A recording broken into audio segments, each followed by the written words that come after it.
Qu'on pense aujourd'hui que se lancer en e-commerce c'est facile. Il me suffit d'abord de trouver un produit que je vais commander de la Chine et de venir la vendre. Cela ne suffit pas, les amis. Aujourd'hui, il y a 4 erreurs que je vais vous indiquer dans cette vidéo qui fait que 99% des e-commerçants débutants échouent.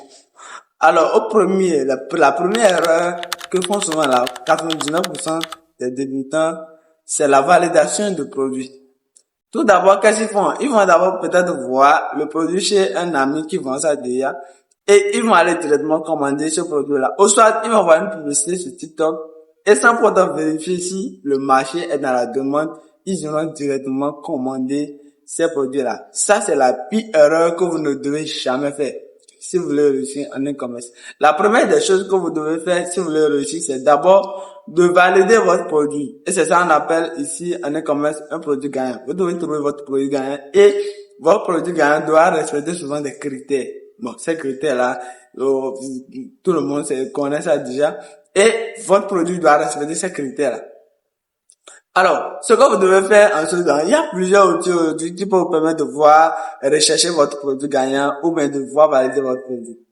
La deuxième erreur que font la plupart des débutants, c'est d'aller directement commander un gros stock sans autant au préalable vérifier ce produit-là qu'ils ont commandé.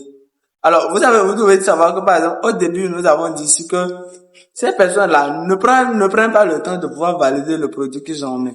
Et c'est vrai, parce que si tu ne valides pas le produit que tu as en main, tu vas aller commander un gros stock et que ça revient, comment tu vas pouvoir vendre ce produit-là vite? Est-ce que tu sais s'il y a des personnes qui s'intéressent à ce produit-là ou non? Tu n'en as aucune idée.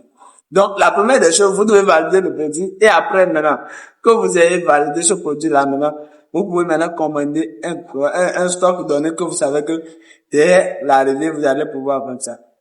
La troisième erreur que font la plupart des débutants, c'est que quand ils vont commander par exemple le produit, ils ne vont pas prendre le temps de pouvoir tester l'échantillon. C'est très important. Vous savez ici, quand vous commandez depuis la Chine, bien vrai, vous allez vérifier tous les critères de votre fournisseur et voir que ce fournisseur-là, il est bien vérifié, il a tous les critères qu'il faut.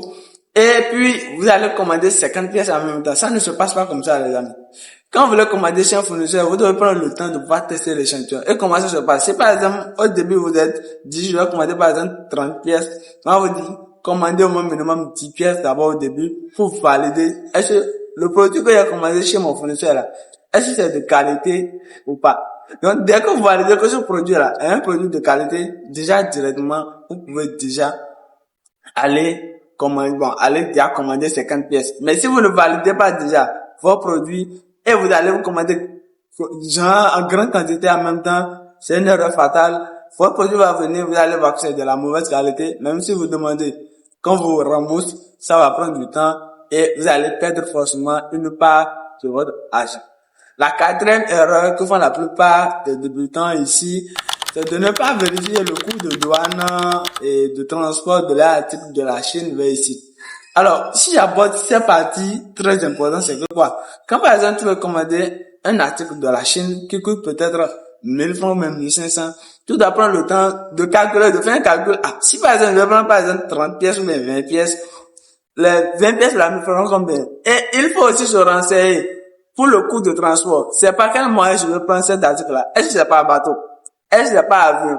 Dès que vous trouvez votre moyen de transport, ça reste maintenant l'étape où maintenant vous allez pouvoir faire un calcul. Ah, mon nombre de pièces que je veux commander, 30 pièces que je veux commander, si par exemple nous prenons les 30 pièces ensemble, combien le poids fera, quelle est la dimension en centimètres, la longueur, la largeur, la hauteur fera, et pour le transport. Et dès que vous allez pouvoir calculer cela et savoir que par exemple, les frais, par exemple, je vais commander par exemple 10 pièces par exemple qui coûtent 1500, ça fait 15 000 directement. Donc quand vous vérifiez que le coût de transport peut-être coûte déjà peut-être 45 000, ça ne vous arrange pas. Donc vous devez vous assurer que le coût de transport ne soit pas trop élevé au coût d'achat. Même vous allez commander des articles des fois et le coût de transport est plus élevé que le coût d'achat, c'est normal.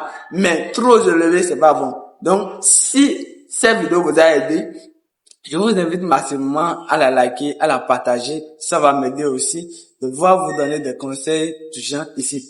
Et aussi, si vous voulez vous faire former et savoir importer vos articles de la Chine vers ici. La formation est toujours disponible et je suis toujours là pour pouvoir vous satisfaire. Et aussi, si vous avez des questions à me poser, n'hésitez pas à les mettre dans les commentaires. Je vais prendre le plaisir de pouvoir répondre à tout chacun de vous. Et on se dit à tout.